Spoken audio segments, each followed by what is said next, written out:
part of the responsibility of being a parent is, unfortunately, is to not trust everything your doctor says, and to understand that the medical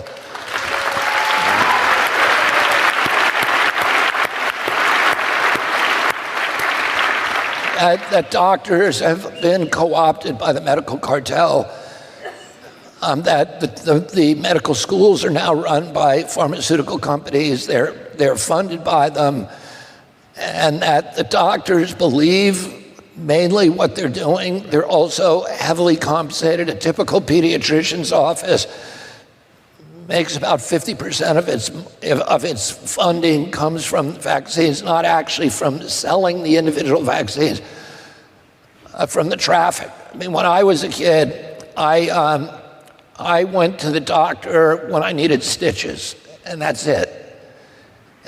And today, every kid goes to the doctor at least 10 times to get their vaccines, and that foot traffic in and out of the office is a major part of the business plan for the pediatrician office. And they're also then rewarded by Blue Cross Blue Shield, which has a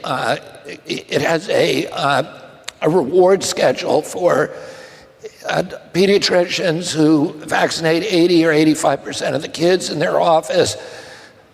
Get these giant bonuses, I think $40 or $400 per kid, huge amounts of money, hundreds of thousands of dollars that they make, making sure that 85% of the kids are vaccinated, and that's why they throw you out of the office if you fight back.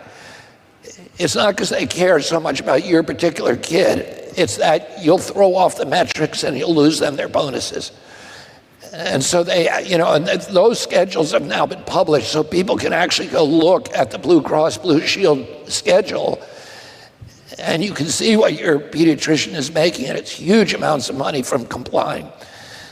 And so, they have these perverse incentives that make it so that they're not really treating your kid as an individual patient. And so your job in a democracy, in today's democracy, is to do your own research. And that's hard to do, but you need to do it to protect your child.